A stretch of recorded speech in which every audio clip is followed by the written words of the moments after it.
Olá, hoje iremos compreender os gráficos que eu apresentei de interpretação de um texto narrativo e a homilética. Peço perdão pelas 2 semanas anteriores não ter conseguido postar as aulas. Por quê? O que aconteceu? Em decorrência aos compromissos que eu tenho com a igreja, de repente não deu para eu colocar para vocês aí, tá? E não deu para eu cumprir com essa agenda das aulas que eu me comprometi com vocês. Mas hoje eu quero trazer para vocês a retomada da aula anterior, a qual nós falamos sobre H. Lá eu coloquei uma visão do que eu compreendi a respeito da minha leitura. Agora, hoje eu quero ensinar você a tirar a sua compreensão a respeito da sua leitura. Porque quando nós vamos pregar ou falar da palavra, nós temos que entender o que o autor quis passar e depois desse autor trazer a vivência de mundo para a nossa interpretação. É onde nos permite colocar a nossa analogia dentro da palavra. Nós não vamos falar que o autor disse, mas sim a nossa compreensão é uma analogia. Então, isso eu quero explicar hoje para vocês a partir daquele gráfico que eu ensinei em uma aula. Hoje nós vamos retomá-lo com a homilética. A homilética, ela vai compreender em organizar o texto para que nossos estudos sejam direcionados dentro da palavra. Para a hora que nós tivermos que nos posicionar diante da sociedade para pregar, que o Espírito Santo nos use da forma que nós somos, mas que nós tenhamos conhecimento do contexto que estamos falando. Então, hoje eu convido vocês a virem a compreender o que eu quis dizer na aula passada a partir da minha visão e que vocês criem de vocês, meninas. Convido vocês para a nossa aula de hoje sobre o texto H. A nossa compreensão, lá o texto eu usei Gênesis 21:9. Então, eu vou começar que vocês vão lembrar que o nosso texto, naquele gráfico, deixa eu só pegar uma caneta aqui. O nosso gráfico,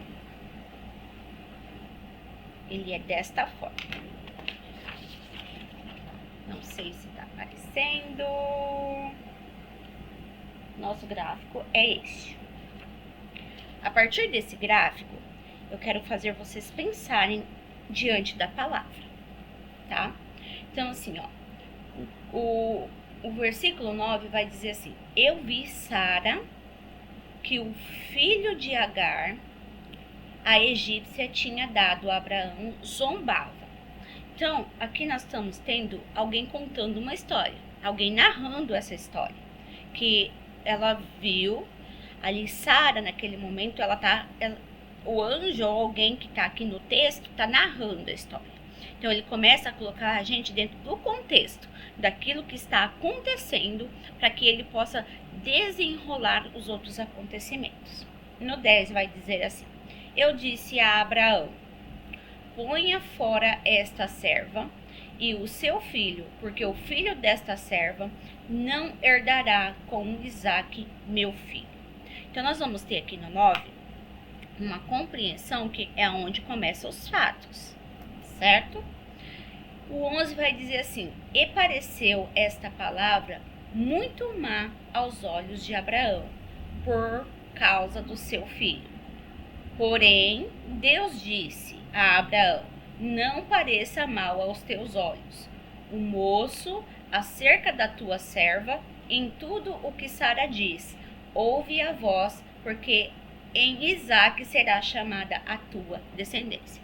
Então, aqui ainda está correlacionado aos fatos. Então, nós vamos ter 9, 10 e 11 e 12 contando os fatos. O que aconteceu? O que Abraão estava ouvindo para ele chegar a alguma conclusão. Quando nós temos isso no texto narrativo, é importante que nós vemos isso dentro da Bíblia. Por quê? Para a gente compreender o que o autor quis passar. Quem escreveu essa parte? Eu digo o autor porque aqui nós sabemos que Gênesis foi escrito por Moisés. Então, nós temos que saber o que Moisés quis passar. Qual foi a visão que Deus passou para ele naquele momento para que ele escrevesse. Então, quando ele estava escrevendo, ele estava narrando esses fatos aqui na visão de Sara, o que Sara tinha visto, aquilo que Deus estava passando para ele. Então aqui ele vai começar a contar. Ele está contando o que aconteceu. No 13, ele vai dizer assim, ó: mas também do meu filho desta serva, mas também do filho desta serva farei uma nação, porquanto a tua descendência. Então Deus aqui ainda está prometendo, Deus ainda está contextualizando o que Deus fez. Então o 13 ainda é essa contextualização. No 14, aqui no 14, prestem atenção. Então se levantou Abraão pela manhã de madrugada e tomou pão e um odre de água e deu a Agar, pondo-os sobre o seu ombro, e também lhe deu o menino e despediu-a. Então ela partiu andando errante no deserto. Então aqui no 14 aconteceu a ação.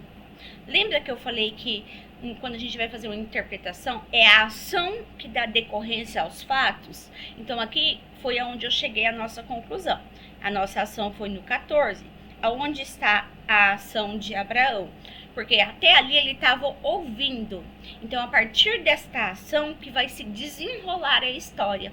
A partir desta ação que vai acontecer os fatos seguintes, o que determinou a vida de Agar, o que determinou na vida de Ismael. Até aqui, os dois estavam agindo. Até aqui, os dois estavam fazendo. Então, Ismael zombava do filho de Sara, e Agar, como nós conhecemos na palavra também, estava ali apoiando essa atitude, dando essa atitude para Ismael, porque ele era o primogênito, então ela acreditava nisso. Então, eu conhecendo esse fato, o que Deus quis dizer? Que não estava errado na visão de Sara, porque ela estava tendo uma desafiadora dentro da casa dela, e talvez isso tiraria Sara e a Abraão do propósito que ele tinha feito. Então o que ele vai falar? Abraão, isso não é errado, ponha-os para fora que eu vou cuidar deles. Então Deus vai garantir. Então aqui está a ação. Nesse momento começa a desenrolar a história. Então nós temos aqui o início da narração, que é o início da nossa contextualização. No 14 está a nossa ação. Em todos os textos que nós formos ler, isso é primordial para que nós possamos entender o que o autor quis dizer, para que nós possamos, depois dali, fazer as nossas analogias, tá certo? Então, no 15, olha lá o 15.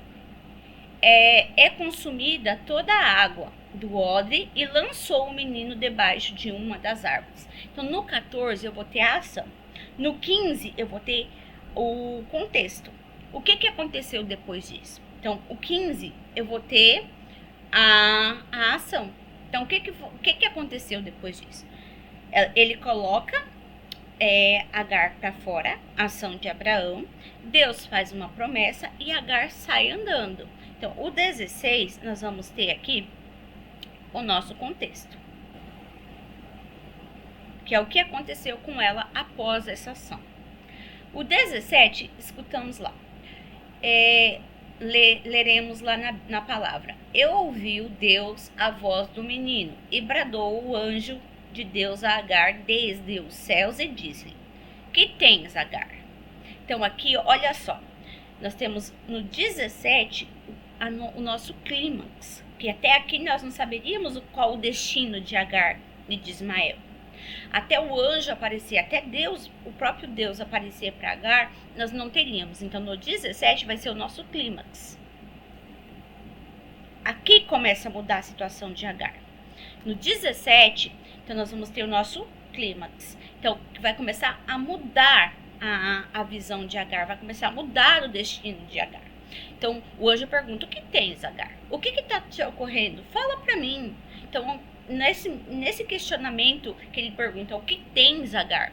É onde dali vai se desenrolar para o quê? Uma conclusão, uma ação de Deus a partir da ação de problema que aconteceu com ela, na visão dela, da injustiça que na visão dela foi cometida. Então, nós vamos para o 18. Ergue-te, levante o moço, ele pega ali pela mão, porque dele farei uma grande nação. Então, aqui Deus está dando a sentença, que é de onde ele vai fazer uma nação. Então, o 18 é a conclusão daquilo que Deus prometeu para Abraão. Então, se eu tenho uma conclusão que ele manda Abraão ponhar ela para fora, que é justo que ele coloque ela para fora, Deus não promete que vai cuidar? Então, no 18, Deus está cumprindo aquilo que ele prometeu para Abraão. Então, quando nós vamos ter um texto narrativo, a gente precisa achar essa ação para que possamos compreender a ação futura. E aqui a gente começa a entender o que o texto está falando e o que o autor nos quis dizer em qualquer situação, sendo ela bíblica ou sendo ela num livro ou numa ação que nós estamos vendo. Então, todo texto narrativo vai ter um problema ou uma ação que vai levar depois isso se solucionar lá na conclusão. É isso que é o nosso ponto-chave para que nós possamos compreender um texto e falar sobre ele.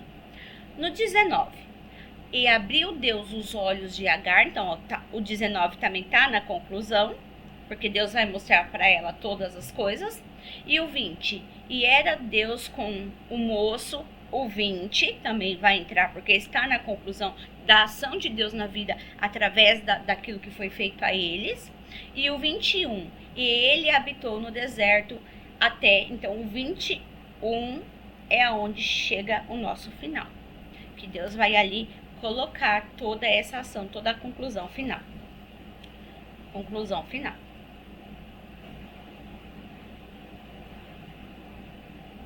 Então, o nosso texto vai ficar assim, ó, desta forma.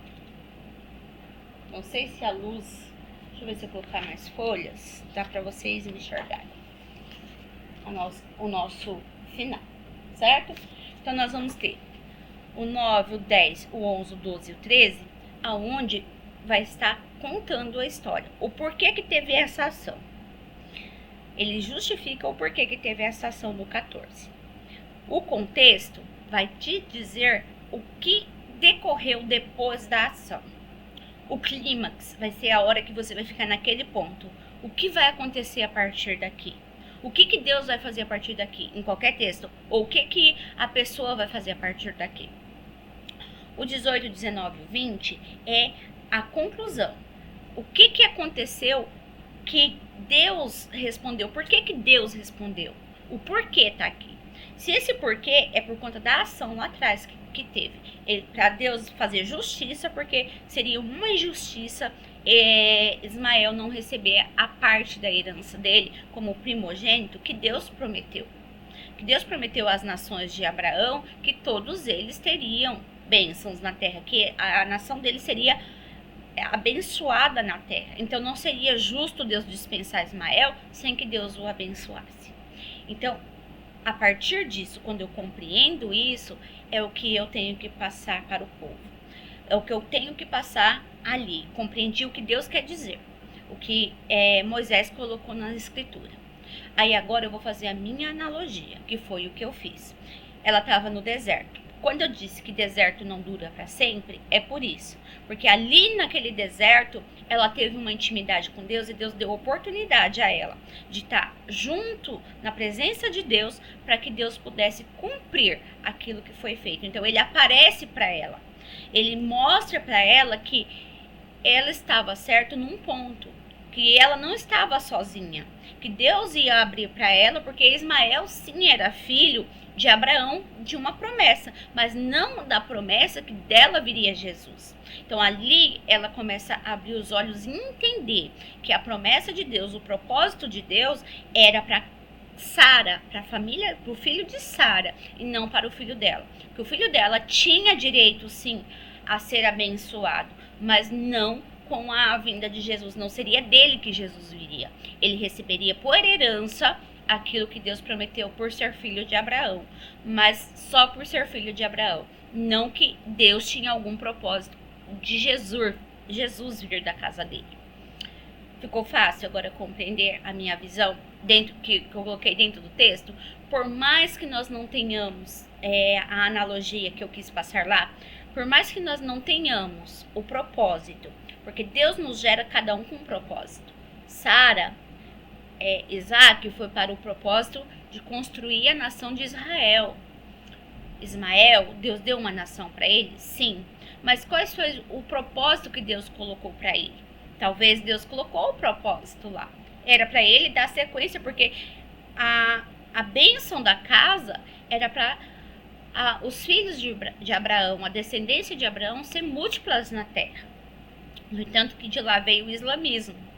E desse islamismo, eles não aceitaram Jesus. E o que o fez não acreditar em Jesus? Foi por conta da fé de Agar? Não, porque Agar foi fiel a Deus. Agar acreditou em Deus, ela teve fé. E o que pode ter acontecido nessa decorrência? Se nós formos estudar o contexto dos árabes, eles vão acreditar em Maomé. Então, Maomé vem muito depois de Jesus, muito tempo depois de Jesus. E eles não vão acreditar... Maomé vem antes de Jesus, porque eles vão acreditar que Jesus eles vão acreditar que Jesus é um profeta. Então, o que eles vão fazer acreditar? Que Maomé é esse Messias, é esse Salvador que veio para libertar a nação, que é porque o anjo Gabriel apareceu para ele também. Então, nós vamos ter certeza que isso? Não. Talvez a revolta criada dentro da nação, entre as duas nações, tenha tirado eles do propósito do Senhor. Dá para compreender mais ou menos? Então, a visão, o que nos tira do nosso propósito aqui? Às vezes, as concepções que nós acreditamos. A razão nos tira do propósito. A razão vai nos fazer enxergar coisas que nós não nos pertencem. E às vezes a razão nos tira daquilo que o Senhor tem nos prometido. Então, quando nós temos a razão, nós começamos a nutrir um sentimento porque temos a razão. E a hora que nós nutrimos esse sentimento, isso nos coloca para fora do propósito. Porque não é o nosso sentimento, como eu sempre digo, é aquilo que Deus tem para a nossa vida. E esse deserto aqui de Agar, foi para Deus mostrar que Ele era com ela. Que Ele iria cumprir as promessas na vida dela. Mas ela precisava, ter tido ali uma ação e nutrido esse amor de Deus. E ela tentou nutrir, mas vai saber se as gerações depois não se revoltam, porque nada está no nosso controle. Nós temos o direito de fazer as nossas escolhas. Nós temos o direito de fazer entre a razão e o nosso propósito. Então, que sejamos nós cumpridores do nosso propósito e não da razão. Porque a razão nos coloca fora do nosso propósito. A razão nos tira daquilo que Deus, das promessas do Senhor. A razão vai nos tirar, embora a palavra de Deus não volte atrás, porque nós podemos ver que até hoje, até os dias atuais, aquela nação, os árabes, são os mais abençoados, porque Deus não tirou a mão dele, porque é a palavra dele. Isso nos mostra o quê? Que Deus não volta atrás da palavra dele. Porém, Deus, ele colocou uma régua de justiça. E através da régua dele, ele não volta a palavra. Mas ele, através da régua, quem não se encaixar não tem o direito da salvação. E quem foi que nos trouxe o direito até para salvar aquela nação? De quem acreditar no Filho dele. Por isso que Jesus é um papel fundamental para a palavra. Ele, em tudo, se moveu para que salvasse a humanidade. Isso é uma analogia. Espero que vocês tenham compreendido a partir desse texto o que eu tenho tentado expor aqui hoje, ok? E a homilética, o que é a homilética? A homilética é esse fator de ordens que eu coloquei. Para isso eu preciso trazer um tema para a minha pregação. E não que que eu estude e que eu demonstre ali estudos. Não, porque nós temos que deixar o Espírito Santo nos orientar, mas nós temos que ter o conhecimento. Como eu poderia falar de Agar se eu não tenho o conhecimento de quem ela foi? Para que Deus a usou? Quando eu for fazer a minha analogia, aí o Espírito Santo me usaria. Aí é a hora que o Espírito Santo vai te usar para que você possa falar à igreja, ao lugar que você está, aquilo que ele quer transmitir através da palavra. Então, a palavra, ela é profecia na nossa vida.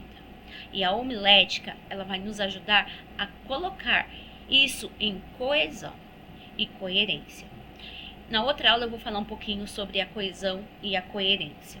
Porém, hoje nós vamos ter dentro da homilética a sentença, nós vamos ter a introdução, certo? Então, a sentença será o que dentro da homilética? A sentença é o meu tema. Eu vou ter um tema e eu vou usar alguma coisa para que eu tenha um norte. O meu tema aqui hoje foi deserto, que eu usei lá em H, que os desertos não duram para sempre. Que os desertos, Deus nos transporta dentro dos desertos para que nós possamos conhecer ele face a face e ele nos colocar, nos arrancar, nos tirar aquilo que nós temos em decorrência da nossa formação, nosso eu. O deserto serve para isso. Então, dentro disso, isso é a minha transição, isso é o meu tema. Eu quero falar sobre isso. Que o deserto nos serve para o quê? Para nos libertar de coisas do nosso próprio eu. O meu orgulho. Então eu preciso ir para o deserto, aonde eu não tenho ninguém que possa contar, e para que eu possa enxergar que eu não tenho meu eu. É Deus é quem faz, é Deus é que me tira do deserto, é Deus que me molda, é Deus que me educa e não a sociedade. Então o deserto às vezes serve para isso. Quando eu falo que ele vai nos transportar para o outro lado, isso eu estou querendo dizer o que na minha analogia?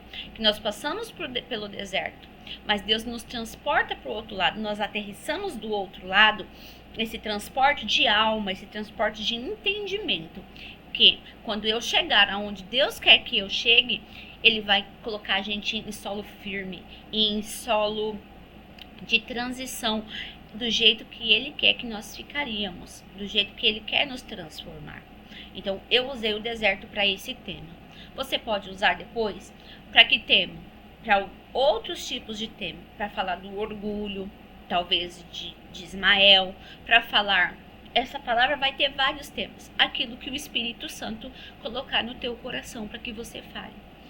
Entendeu o que é a homilética? Ela vai colocar isso, essa compreensão. Precisamos compreender o texto para que depois, quando a homilética vir, eu tenha um entendimento daquilo que eu quero falar, do tema que eu quero falar.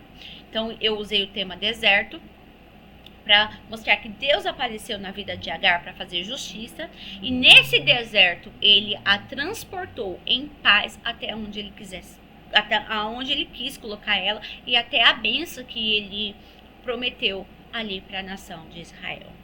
Então, na próxima aula nós tentaremos abordar a partir desta visão a homilética.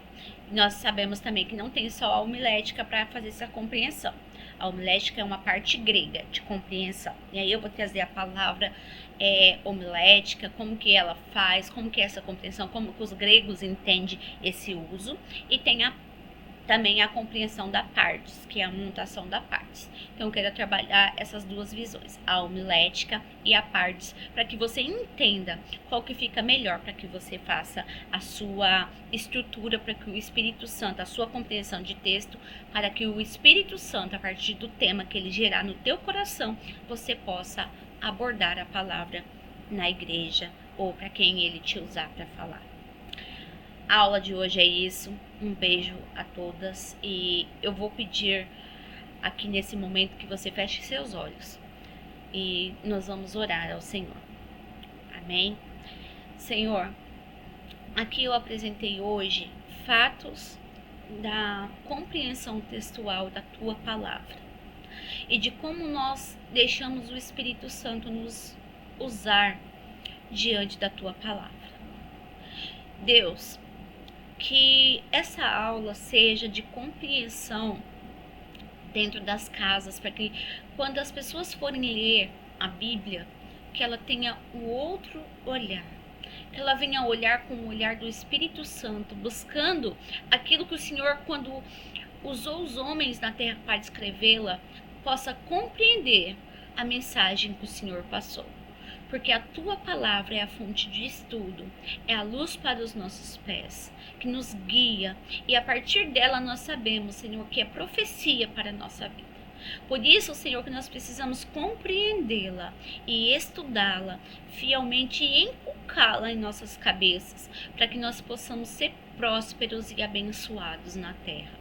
Deus, eu também te agradeço hoje por essa aula, por esse projeto que o Senhor tem colocado na minha vida e por essas mulheres, Senhor, que estão aqui hoje para aprender, que eu possa ter ajudado, Senhor, ter ajudado elas, e que o teu Espírito Santo conduza a casa delas, abençoa, Senhor, multiplica a bênção, saúde, visita também a Rafaela, Senhor, que nós sabemos que não tem sido fácil para ela esses últimos dias, mas nós cremos que o Senhor é Deus e está fiel na vida dela, assim como cada uma das minhas cooperadoras aqui, Senhor, a Lena, a Beth, a Andreia, todas elas, Senhor, que têm agido aqui, a Nancélia, Senhor, abençoa a casa delas, a Marcilene, Senhor, todas elas que estão aqui nesse projeto, as outras que eu não lembro o nome, Senhor, que estão aqui em atitude, eu te peço, Senhor, que o Senhor venha com teu poder, com a tua glória, operar bênçãos e maravilha na vida dessas mulheres, porque eu creio em teu nome que o Senhor é poderoso para mudar, Pai. Muda a mente, dá saúde, Senhor, porque nós sabemos que os dias atuais está muito difícil, Senhor, pois são muitas os levantes que nos perturba a nossa mente, porque essas são as estratégias que a sociedade e o mundo hoje tem usado para que nós nos distanciamos da tua palavra. Mas nós cremos que o Senhor é Deus de libertação, e nós cremos que o Senhor é Deus de compreensão e que o Senhor é Deus de amor. Então haja com amor e com justiça na nossa vida, porque a tua justiça, ela é santa, e a nossa, Senhor, é errante, e nós sabemos que a tua justiça, ela é santa. Amém e graças a Deus.